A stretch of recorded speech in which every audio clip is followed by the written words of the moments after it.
Another type of advertising definitely worth testing for you are classified sites, and most of them are free. This is Craigslist, which you probably know about, which is like the king of all classified sites. It's one of the top, I think, 50 most visited websites in the world. And you can get a lot of traffic and generate sales from this site.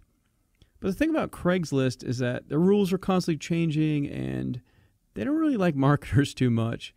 So as far as like using their system for driving traffic to like web pages, they don't really like it so much.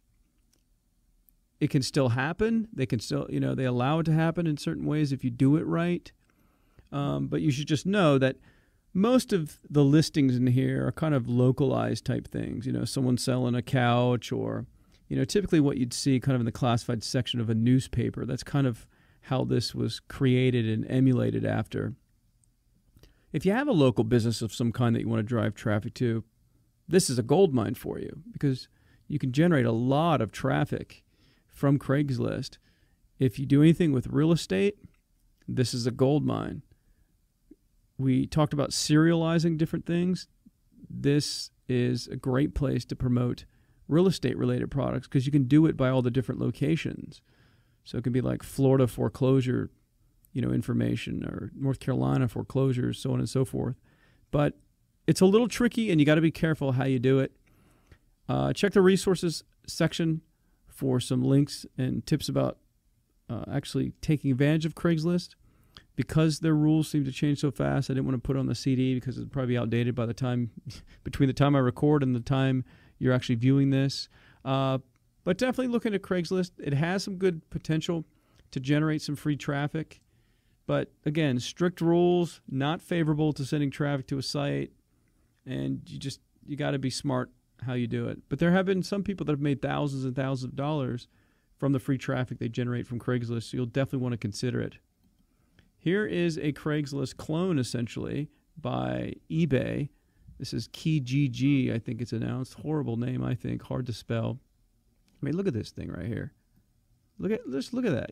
You almost have to squint your eyes to figure out what those letters are. I don't know who came up with that. But same thing. It's localized. It's probably good for some localized type things, or for maybe some serialized things by location, like real estate, other things like that. Got to follow their rules. These things aren't really set up to be, driving traffic to a website. Doesn't mean you can't kind of circumvent the system, though, and make it work, where you're kind of promoting one thing and people kind of get redirected. But you always want to go by the rules. So read the rules and see what you can make of it. But definitely worth testing if you have anything that's capable of working in classified sites. And last but not least, this is another popular one called usfreeads.com. A lot of people use this site. A lot of people get some decent traffic from placing classified listings in this site. So this is definitely one you may want to consider coming and putting up a couple listings and testing to see if it's worth your time. And if it is, then keep doing it. Every so often, create a new ad or update the ad to keep it fresh. And hopefully you'll get some good traffic from it. But those are classified sites. There's some other ones on the internet. We'll link to those for you. And it's kind of when you get done with everything else, then you come to the classified sites and test those as well.